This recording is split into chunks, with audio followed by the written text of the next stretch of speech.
반갑습니다. 오늘이 5월 25일입니다.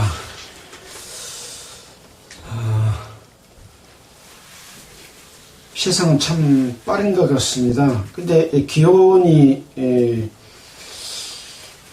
완연한 봄이 됐는데도 아직도 날씨가 좀 쌀쌀합니다.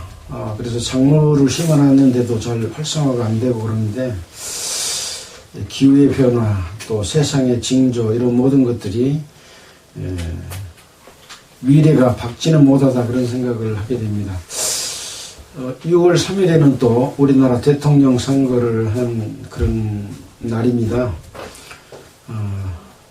내란과 잘못된 정치인들로 인해서 나라가 혼란에 빠졌는데 좋은 대통령을 선출해서 우리나라가 하나님께 축복받는 그런 나라가 됐으면 좋겠다, 그런 생각이 듭니다. 자, 오늘은 계속해서 우리가 역대하 7장을 할 차례입니다. 역대하 7장을 여러분과 함께 살펴보도록 하겠습니다. 이 역대하는 이스라엘의 역대 왕들의 역사를 쭉 기록해 놓은 그런 내용이고, 우리는 열왕기상, 열왕기하를 통해서 이 역사를 이미 공부했던 그런 내용인데도 불구하고 또다시 이렇게 역대하에서 그 역사의 기록을 반복해서 보여주고 있기 때문에 하나님께서 이스라엘 역사를 이끌어가는 데 있어서 우리에게 보여주시고자 하는 내용이 무엇일까 하는 것들을 생각하면서 살펴봐야 될 것 같습니다. 우리가 5장에서는 솔로몬 왕이 성전 건축을 완료하고 언약궤를 성전으로 옮겼던 그런 내용이 기록되어 있었습니다. 언약궤를 성전에 옮겼는데 이 언약궤 안에는 무엇이 있다고 그랬습니까? 두 돌판 외에는 아무것도 없더라 라는 내용이 중요하다고 그랬죠. 두 돌판은 하나님께서 모세를 통해서 주신 십계명입니다. 십계명 외에는 아무것도 없다 라고 하는 것은 하나님이 곧 십계명이다. 하나님이 인간을 향한 하나님이 존재하시는 의미가 십계명 속에 담겨 있다. 그런 의미로 해석할 수 있습니다. 이렇게 언약궤를 옮기고 제사를 지내고 여호와를 찬송하니 여호와의 영광이 전에 가득했다라고 기록을 하고 있습니다. 6장에서는 솔로몬이 백성을 축복하고 하나님께 기도하는 내용이 기록되었는데요. 이곳을 향하여 기도할 때에 주에 계신 곳 하늘에서 들으시고 사하여 주옵소서라고, 이곳 성전, 언약궤가 있는 이 성전을 향하여 기도할 때에 하나님이 언약궤 안에서 들으시고가 아니라 주에 계신 곳 하늘에서 들으시고 라고 하는 내용이 굉장히 의미가 있는 그런 말씀이다. 그래서 들으시고 사하여 주시옵소서 라고 하는 내용을 기록했습니다. 그래서 어떤 사람이 잘못을 행했을 때, 또 주의 백성이 잘못을 행했을 때, 이방인들이 잘못을 행했을 때, 또 적국의 전쟁터에서도, 또 사로잡힌 땅에서도 잘못을 뉘우치고 하나님께 이곳을 향하여 기도하거든 주는 주에 계신 곳 하늘에서 들으시고 사하여 주옵소서라고 해서 이스라엘 백성은 물론 이방인 모두에게까지, 또 전쟁터에서까지 전쟁이라고 하는 것은 이스라엘 백성이 잘못함으로 말미암아 다른 나라가 침략해서 전쟁이 일어나잖아요. 그런 곳에서도 뉘우치고 하나님께 이곳을 향하여 기도하거든 주에 계신 곳 하늘에서 들으시고 사하여 주옵소서라는 그런 내용을 5장과 6장에서 기록을 해놓고 있습니다. 오늘 7장에서는 이 성전 건축을 완료하고 낙성식을 한 내용이 기록되어 있습니다. 이 내용도 역시 열왕기상 8장 62절로 66절에서 우리가 이미 살펴봤던 그런 역사적인 내용입니다. 7장 1절입니다. 솔로몬이 기도를 마치매, 기도는 방금 이스라엘 백성이 기도하고 또 개인이 기도하고 또 이방인이 기도, 또 전쟁터에서도 기도하는 그 기도를 할 때에 주에 계신 곳 하늘에서 들으시고 용서해 주시옵소서라고 하는 기도를 마침에 불이 하늘에서부터 내려와 그 번제물과 제물들을 사르고, 이 번제물과 제물들은 하나님의 제사를 응답하는 그런 내용이죠. 지금 솔로몬은 이 하나님께 기도하는 그런 과정에서 여호와 앞에서 지금 왕과 백성이 제사를 드리는 그런 상황에서 일어났던 일입니다. 자, 불이 하늘에서 내려와서 그 번제물과 제물을 사르고 여호와의 영광이 그 전에 가득했다. 그래서 여호와의 영광이 여호와의 전에 가득함으로 제사장이 그 전에 능히 들어가지 못하였다. 그렇게 하나님의 영광이 가득하면 제사장들도 두려워하는 그런 것으로 인해서 들어가지 못하는 그런 상황이었다고 하는 것을 기록해놨습니다. 우리는 이 하나님이 임재하시는 그런 부분에서 또 불로도 나타나기도 하고 구름으로도 나타나기도 하고 흑암으로도 나타나기도 하는 이런 내용들을 이미 살펴서 알고 있습니다. 열왕기상 8장 54절에도 솔로몬의 축복 기도를 하는 내용이 또 나와 있고, 또 그때도 또 하나님의 영광이 함께 했던 그런 내용이 있습니다. 그 다음에 아론이 첫 제사를 드릴 때도 레위기 9장 24절에 보면 하나님의 영광이 나타나는 부분이 있는데 한번 보고 가도록 하겠습니다. 레위기 9장 24절. 앞으로 쭉 돌아가서 구약성경 9장 24절이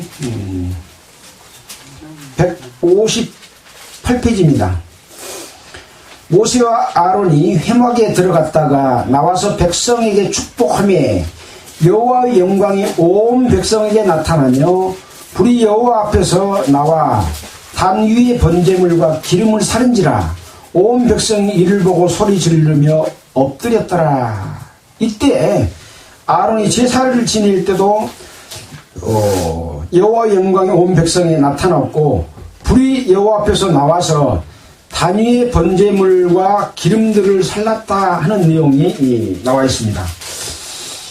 또 열왕기상 18장 38절로 40절에는 갈멜산에서 엘리야 선지자가 바알 선지자와 대결을 했던 그런 장면이 있었죠. 그래서 그때도 불이 하늘에서 내려와서 엘리야의 제물을 불살랐고, 이때 그 바알 선지자들이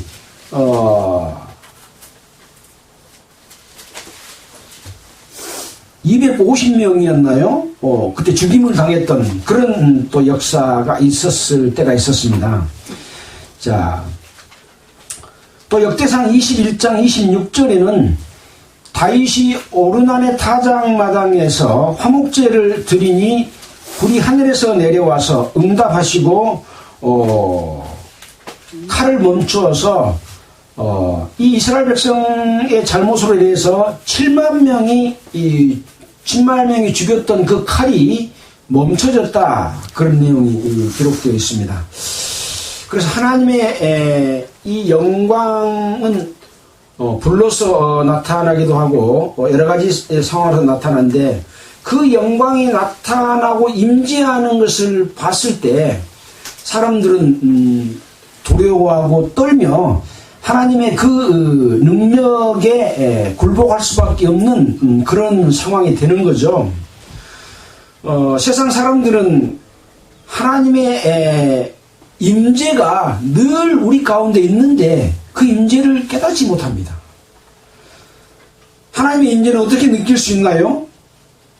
지금 우리가 이 땅에 살고 있는 이 지구가 태양의 주위를 자전하고 공전하고 위성이 태양의 주위를 돌고 수많은 별들이 있고 이 모든 것들은 다 하나님이 창조하신 그 창조물이고 그 가운데 생명이 있고 그 생명이 우주 만물 가운데서 다 나타내 보이고 있잖아요.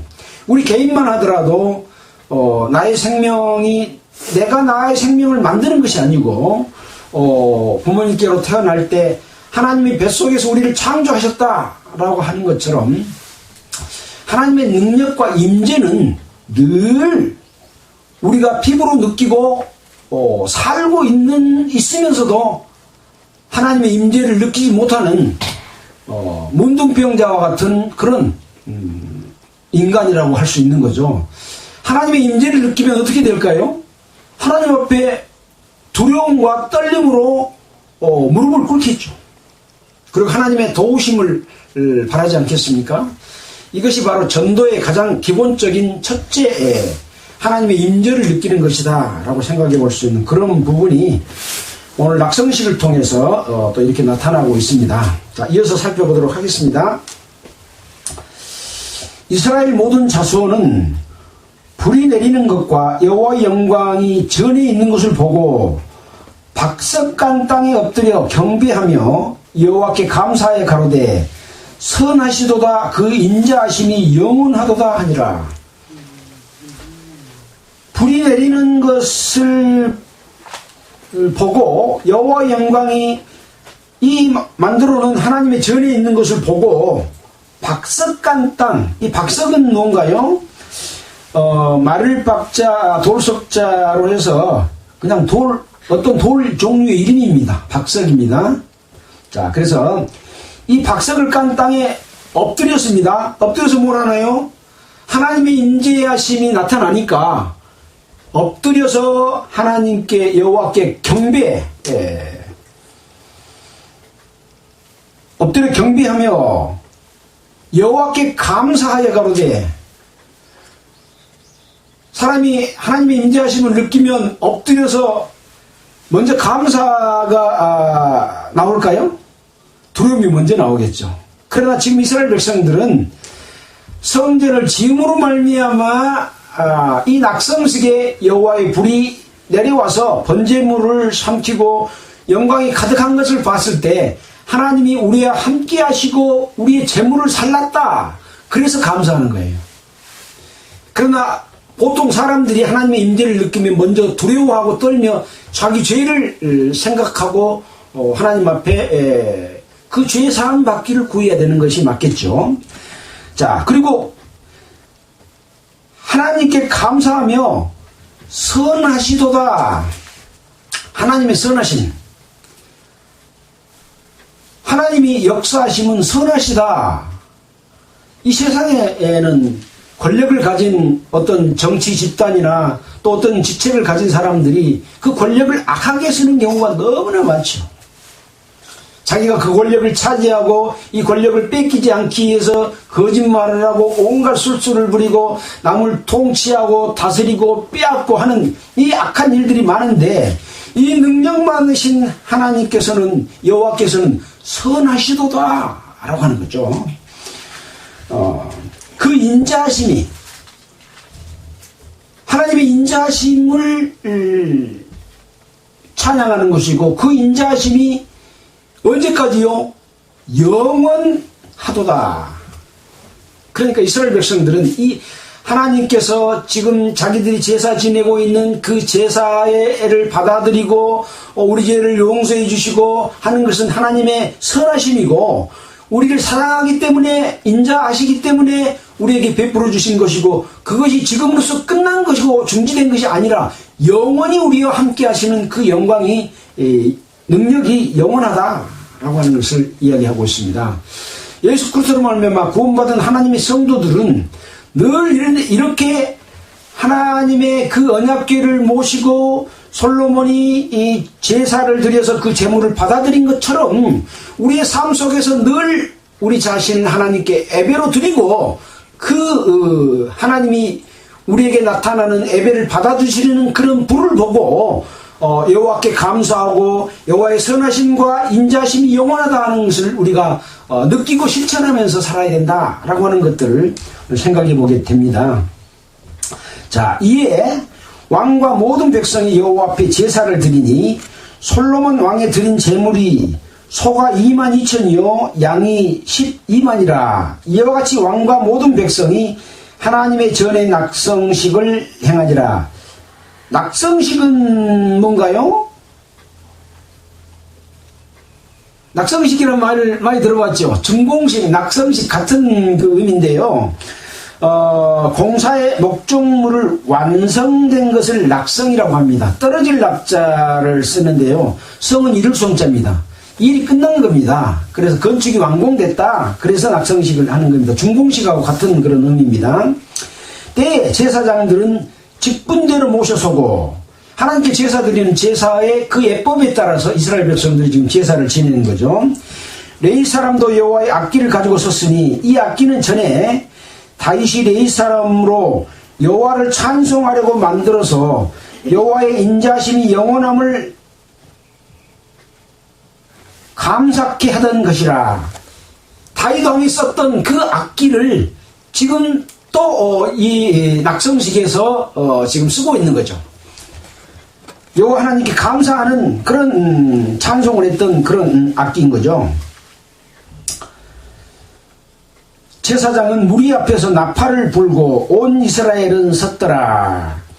이 제사장들이 나팔 부는 광경은 역대하 5장 12절 앞에서도 나와 있는데요. 5장 12절에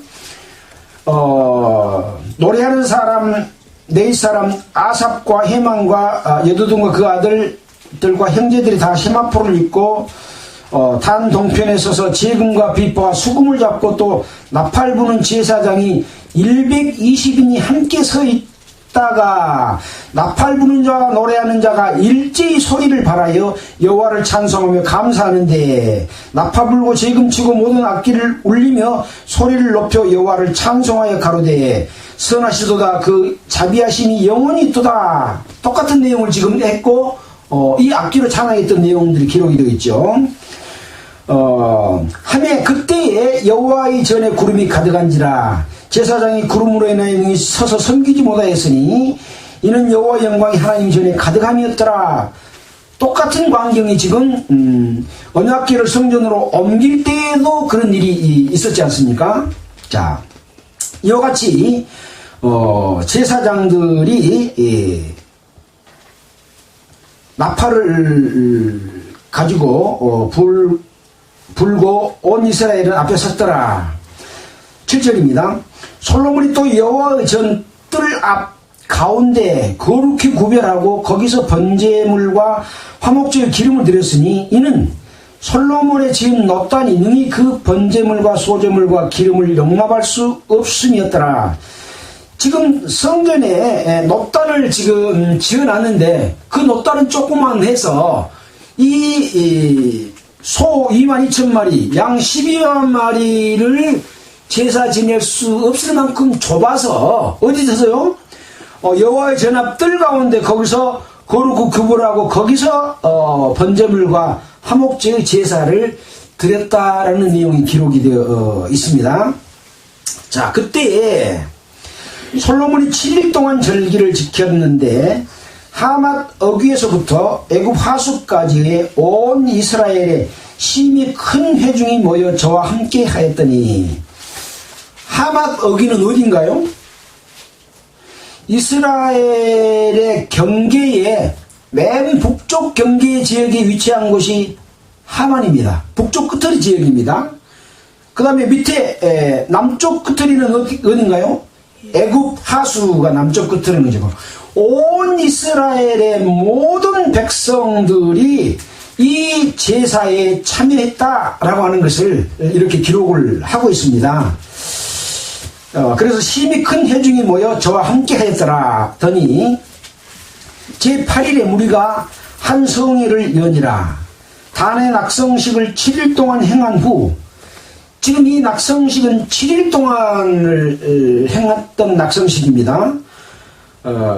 우리가 보통 비제막식을 한다니 그러면 하루 몇 시간 만에 끝나죠. 근데 이 낙성식, 여호와의 성전을 건축한 낙성식은 7일 동안 행했다라고 기록하고 있고, 자, 이 낙성식을 한 후, 이 절기를 7일 동안, 제8일에 무리가 한 성회를 여니라. 낙성식 한 후에 한 성회를 열었다 그 말입니다. 7일 동안 행한 후 이 절기 한 성회를 7일 동안 지키니라. 이 절기는 무엇이냐 하면 초막절에 관한 규례를 지킨 내용입니다. 레위기 23장 36절에 보면 초막절에 관한 이스라엘의 절기에 관한 내용이 기록이 되어 있습니다. 한번 보고 가겠습니다. 레위기 23장 36절. 23장 36절.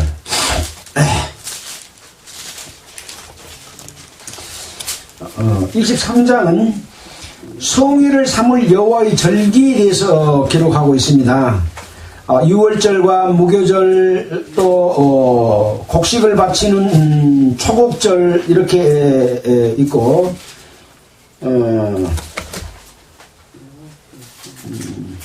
36절에 보면 이런 내용이 있습니다. 33절부터 초막절이라고 이렇게 되어 있잖아요. 여호와께서 모세에게 일러 가라사대 이스라엘 자손에게 고하여 이르라. 7월 15일은 초막절이니 여호와를 위하여 7일 동안 지킬 것이라.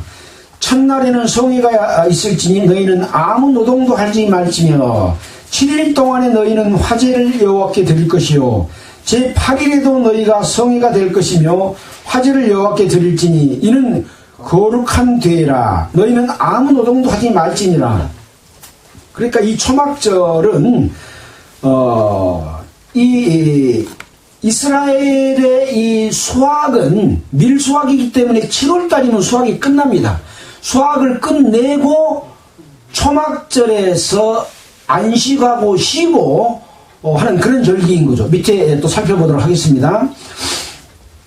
7일 동안 너희는 화제를 여호와께 드릴 것이요 8일에도 너희가 성회가 될 것이며 화제를 여호와께 드릴지니 이는 거룩한 데이라. 너희는 아무 노동도 하지 말지니라. 그러니까 일을 하지 않는 안식하는 그런 날인 거죠. 이것들은 여호와의 절기라. 너희는 공포하여 송해를 삼고 번제와 소제와 희생과 전제를 각각 그날에 여호와께 화제를 드릴지니 이는 여호와의 안식일 외에 또 드리는 거예요. 지금 안식일 외에 안식하는 거죠. 너희의 헌물 외에 지금 헌물 드리는 또 제사가 있잖아요. 또 너희 모든 서원 예물, 서원 제사가 또 있잖아요. 그거 외에 또 너희 모든 낙헌 예물 외에 너희가 여호와께 드리는 이 초막제의 절기를 이야기해주고 있습니다. 자, 39절 보겠습니다. 너희가 토지의 소산 거두기를 마치거든 7월 15일부터 7일 동안 여호와의 절기를 지키되 첫날에도 안식하고 제8일에도 안식할 것이요 첫날에는 너희가 아름다운 나무 실과와 종려가지와 무성한 가지와 신의 버들을 취하여 너희 하나님 여호와 앞에서 7일 동안 즐거워할 것이라. 그러니까 초막절은 어떤 날인가요? 안식하면서 즐거워하는데 뭘로 즐거워합니까? 아름다운 나무 실과와 종려가지와 무성한 가지와 신의 버들을 취하여. 그러니까 하나님께서 이스라엘 백성에게 풍부하게 베풀어 주신 그 은혜, 그 받은 것으로 인하여 함께 즐거워하는 것이다. 근데 초막절에 이 초막은 뭡니까? 초막이 뭔가요? 불초자에다 장막 막자를 쓰는데 조그만 초막 별장을 이야기합니다. 큰 별장이 아니라 조그만 별장을 이야기한다. 그래서 지금 건축한 솔로몬 왕의 궁과 지금 성전은 얼마나 호화스럽게 많은 돈을 들여서 지었습니까? 근데 이 성전 건축의 제막시 낙성식을 마치고 7일 동안 초막절을 지키라 이렇게 된 거죠. 그래서 하나님의 전과 이 초막절과는 아주 대비되는 상황인데 왜 이렇게 초막절을 지키라고 했을까라고 하는 내용이 42절 이후에 나옵니다. 레위기 23장 42절 너희는 7일 동안 초막에 거하되 이스라엘에서 난 자는 다 초막에 거할지니라. 이스라엘에서 난 자들은 누굽니까? 애굽에서 난 자가 있고 이스라엘에서 난 자가 있죠.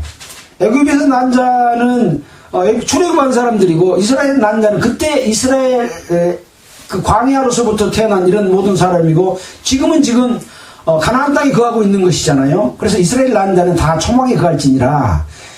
이는 왜 그랬냐? 내가 이스라엘 자손을 애굽 땅에서 인도하여 내던 때에 초막에 거한 줄을 너희 대대로 알게 하려 함이니라. 나는 너희 하나님 여호와니라. 너희들이 출애굽해가지고 이스라엘 자손을 애굽 땅에서 인도하여 낼 때에 초막에 거했다라고 하는 것을 알게 하기 위한 것이다. 초막은 영웅이 거하는 집입니까? 아니죠. 나그네와 같은 그런 곳이고 일시적으로 하나님의 영광을 주신 것들로 인해서 누리고 기뻐하는 그런 날인 것이죠. 그래서 초막에 거하게 했다고 하는 것을 이때뿐만 아니라 너희 대대로 영원히 지킬 규례다라고 생각해 봤을 때 이것이 어떤 의미가 있을 것인가. 우리가 하나님 앞에 나아갈 때는 하나님의 이 땅에 건축한 성전 말고 하나님의 눈에 보이지 않는 하나님의 성소에 우리가 죄를 고하고 죄사함을 받고 용서함을 받아서 하늘 성소에서 우리가 지금 예수 그리스도의 피로 말미암아 제사를 드리잖아요. 그런 제사를 드리는 그것은 거룩한 곳이고 하나님의 능력이 나타나시고 제사의 애물을 받아들이는 말미암아 우리 죄가 용서되고 이스라엘 백성이 제사를 지낼 때처럼 불이 하늘에서 내려와서 하나님의 영광이 가득해서 우리가 구원받을 때 말할 수 없는 어떤 기쁨을 느끼는 그런 광경이 있는 반면에 그 일이 끝난 이후에 하나님의 백성들은 초막에 거한 것을 영원히 기억할 수 있어야 된다. 그러니까 어떤 호화로운 그런 곳이 아니라 하나님의 은혜의 풍성함은 초막에 있다. 그런 것을 생각해야 되는 거죠. 그러나 지금은 그렇습니까? 그렇지 않잖아요. 화려한 큰 건물과 여러 가지 미술품과 호화스러운 장식과 말을 하면 쿵쿵 울려서 하나님의 음성과 같은 그런 건물을 만들어 놓고 그런데 거하면서 하나님을 찬송한다 하고 기뻐하는데 그런 것이 아니다. 초막에 거하는 이 영원한 교회를 지키라고 하는 의미가 뭔지를 알아라. 이스라엘 백성들이 출애굽해서 광야 생활을 거칠 때 그때 그 초막에 있었지 않냐. 그때 얼마나 하나님이 주신 은혜 갖고 기뻐하고 즐거워했냐. 이런 것을 한번 생각해보는 그런 기회가 됐으면 하는 그런 느낌을 갖게 됐습니다. 자, 다시 역대하 7장으로 넘어와서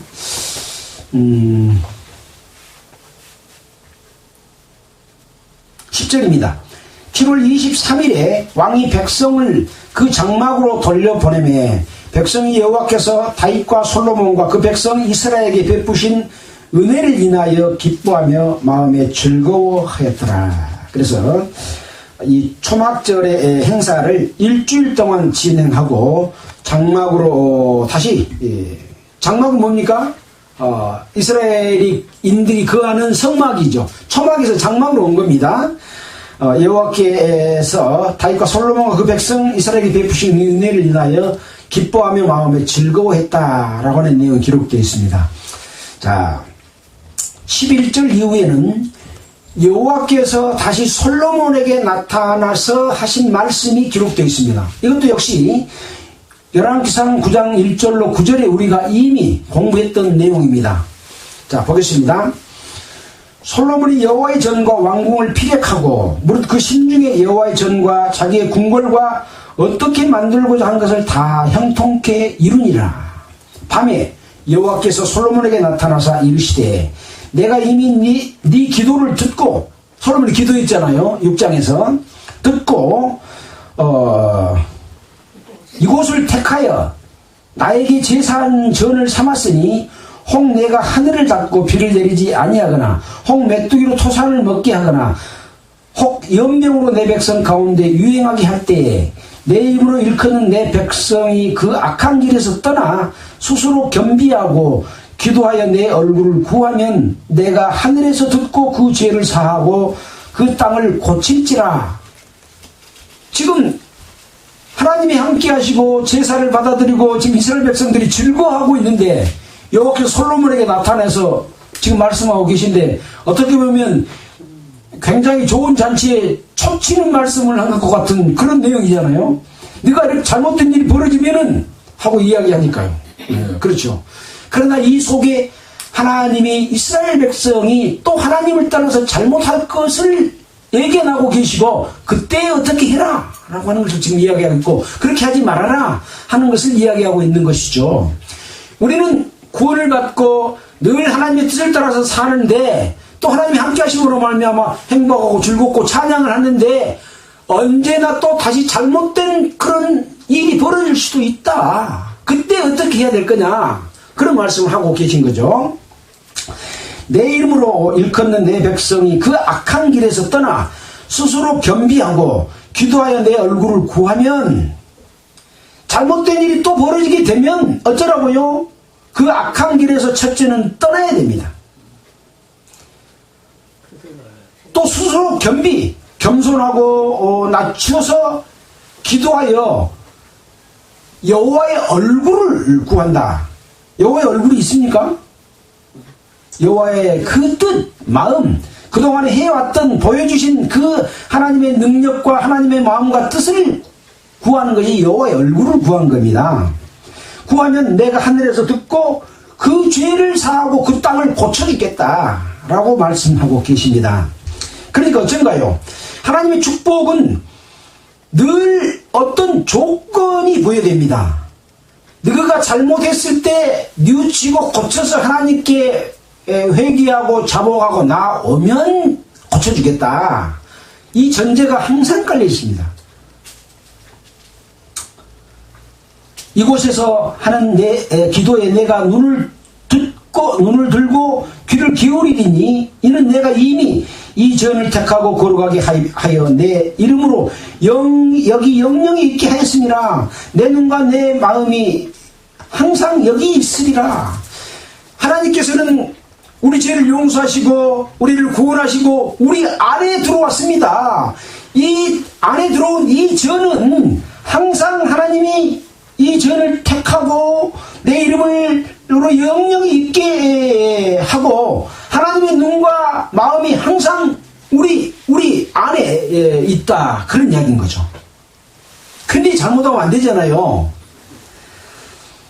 내가 만일 내 앞에서 행하기를 네 앞이 다윗과 같이 하며 네가 나에게 명한 모든 것을 행하여 내 율례와 규례를 지키면 내가 네 나라의 위를 경고케 하되 전에 내가 내 아비 다윗과 언약하기를 이스라엘을 다스릴 자가 내게서 끊어지지 아니하리라 한 대로 하리라. 네가 내 앞에서 행하기를 다윗과 같이 하나님을 공경하는 것 같이 하면 내 율례와 규례를 지키면 네 나라의 위, 하나님이 우리 각 개인에게 성령을 주시고 그 안에 계시는 그 위를 영원히 경복케 해주게 되면 영원한 영광에 들어가는 축복을 얻게 되는 것이죠. 잘못하면 안 되죠. 또 보겠습니다. 자, 그래서 19절에 보면 그러나 너희가 만일 돌이켜 내가 너희 앞에 둔 내 율례와 명령을 버리고 가서 다른 신을 섬겨 숭배하면 내 이름을 위하여 거룩하게 한 이 전을, 지금 이 전은 지금 솔로몬이 만든 성전을 이야기하고 있지만 이 전을 내 앞에서 버려 모든 민족 중에 속담거리와 이야기거리가 되게 하리니 이 전이 비록 높을지라도 무릇 그리로 지나가는 자가 놀라 가로되 여호와께서 무슨 까닭으로 이 땅과 이 전에 이같이 행하셨는고 하면, 그러니까 무슨 이야기예요? 이스라엘 백성들이 여호와의 주신 율법과 규례와 명령을 버리고 가서 다른 신을 숭배하면 이 전을 내 앞에서 버려 모든 민족 중에 속담거리와 웃음거리, 이야기거리가 되게 하겠다. 그런 이야기입니다. 우리에게 성령을 주셨지만 하나님의 율례와 계명을 지키지 아니하고 하나님을 버리고 다른 신을 섬기고 우상을 섬기고 다른 방법으로 예배를 드리면 웃음거리가 되게 하겠다. 그러면 어째서 저렇게 하고 있는고 하고 사람들은 물어보게 될 것이다. 그런 이야기죠. 22절에 대답하기를 저희가 자기 열조를 애굽에서 땅에서 인도하여 내신 자가 하나님 여호와를 버리고 다른 신에게 부종하여 그를 숭배하여 섬김으로 여호와께서 이 모든 재앙을 저에게 내리셨다 하리라 하셨더라. 이렇게 말을 이스라엘 백성에게 해줬습니다. 지금 성전 낙성식하고 여호와의 영광이 함께하고 있는 이 자리에서 다시 솔로몬을 불러서 이렇게 잘못되면은 이럴 것이다, 잘하면 끝까지 네 자리를 지켜줄 것이다 하고 말하면서 이런 이야기를 했는데 이스라엘이 그 뒤에 어떻게 됐나요? 나라를 뺏기고 아수리의 포로 잡혀가고 또 이렇게 포로로 잡혀갔잖아요. 그 다음에 AD 70년에 로마 타이투스 장군에 의해서 예루살렘이 함락됐잖아요. 그래갖고 예루살렘을 그냥 완전 초토화시키고 성전을 무너뜨려 버렸죠. 무너뜨리고 뭐만 남았나요? 서쪽 통곡의 벽만 남아가지고 이스라엘 사람들이 이제 그 통곡의 벽에 가서 기도하고 소원을 빌고 있는데 이방 모든 사람들이 볼 때 이스라엘 백성이 왜 저런 거 하지 않겠습니까? 예, 마찬가지입니다. 하나님의 백성들도 하나님의 성령이 우리 안에 계시고 그 영광 우리가 맛보고 그 기쁨을 누리고 찬양하고 찬송했지만 잘못 살게 되면 이와 같은 성전이 무너진 것과 같은 결과가 초래되고 저 사람들은 구원받아갖고 하면서 왜 저러는고 하지 않겠습니까?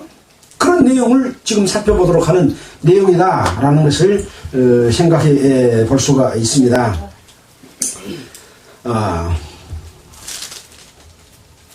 그래서 열왕기상 먼저 신명기 7장 1절 5절을 한번 보도록 하겠습니다. 신명기 7장 1절 5절 신명기 7장 1절 5절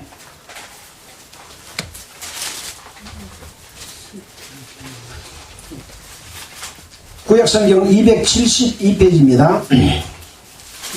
네 하나님 여호와께서 너를 인도하사 네가 가서 얻을 땅으로 들이시고 네 앞에 여러 민족 헷 족속과 기르가스 족속과 아모리 족속과 가나안 족속과 브리스 족속과 히위 족속과 여부스 족속 곧 너보다도 많고 힘있는 7 족속을 쫓아내실 때에 네 하나님 여호와께서 그들을 너에게 붙여 너로 치게 하시리니 그때 너희는 그들을 진멸할 것이라.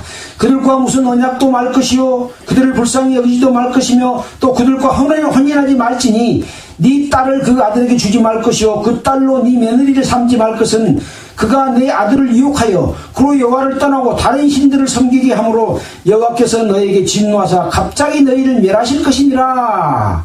오직 너희가 그들에게 행할 것은 이러하니 그들의 단을 헐며 주상을 깨뜨리며 아세라 목상을 찍으며 조각한 우상들을 불사를 것이니라. 이렇게 이스라엘 백성이 가나안 땅에 들어가기 직전에 모세가 이스라엘 백성에게 어떻게 행해야 될 것을 말해준 내용이 있습니다. 솔로몬 이거 모르겠습니까? 알겠습니까? 솔로몬은 그 뒤에 말하자면 왕이 됐던 그런 사람이지만 이러한 내용은 다 알고 있는 그런 내용이라고 할 것입니다. 자, 이런 내용은 출애굽기 34장 11절에 17절, 또 신명기 4장 1절로 2절, 또 열왕기상 11장 1절로 8절, 가까운 쪽이니까 한번 볼까요? 열왕기상 11장 1절로 8절.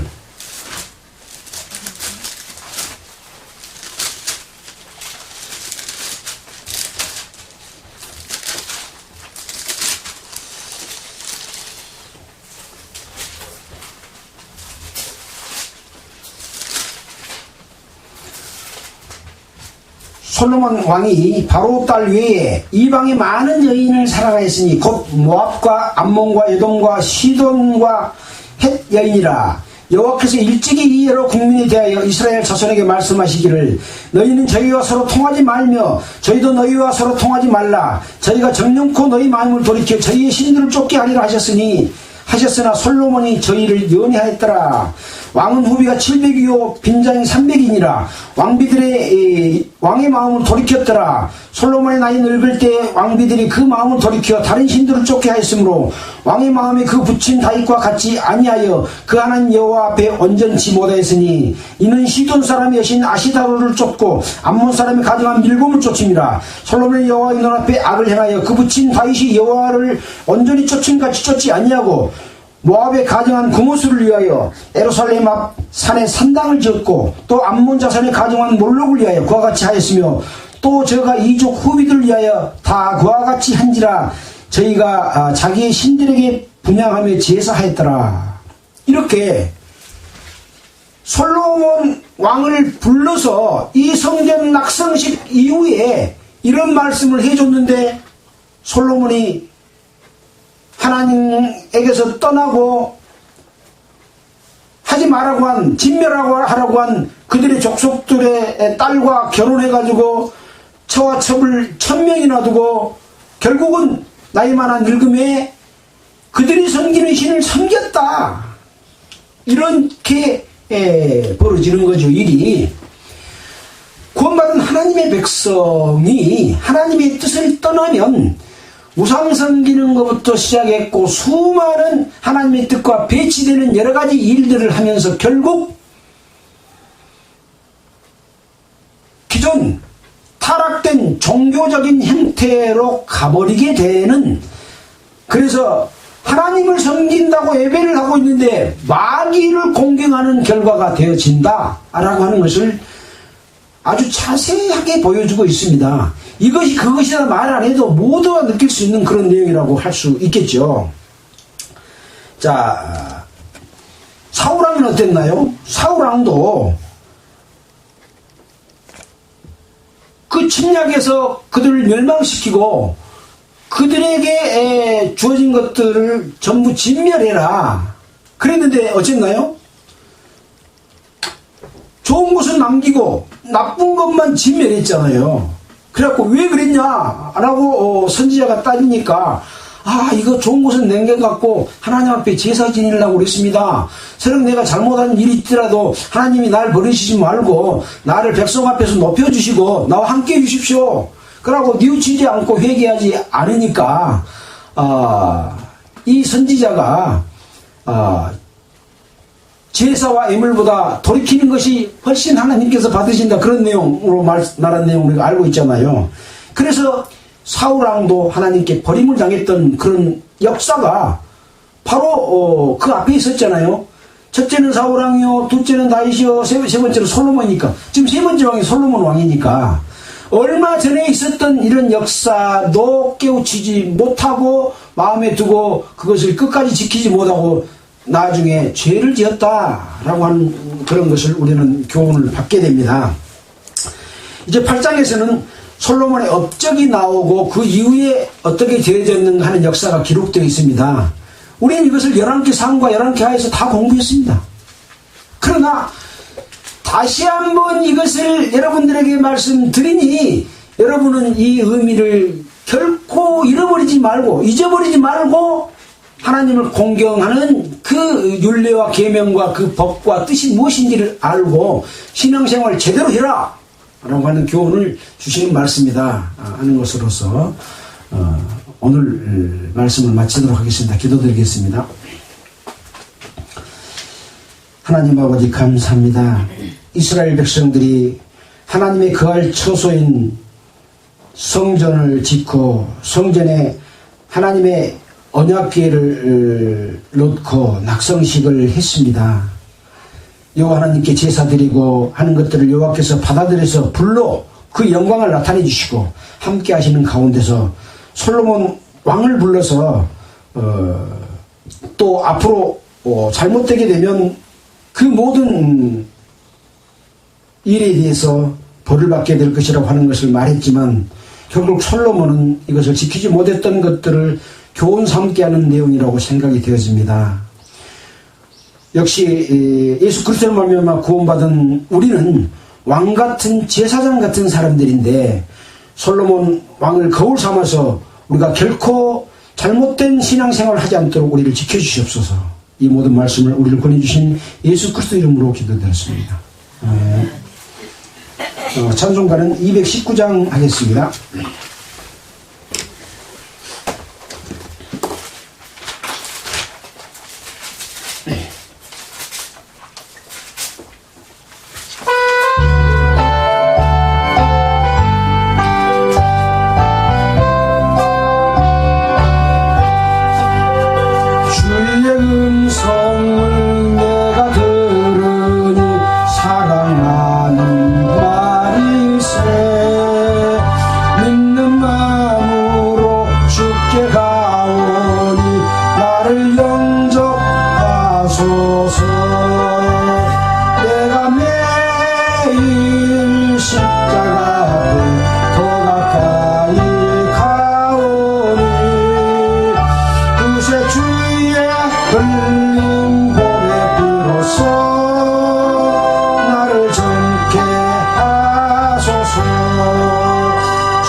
수고하셨습니다. 마치겠습니다.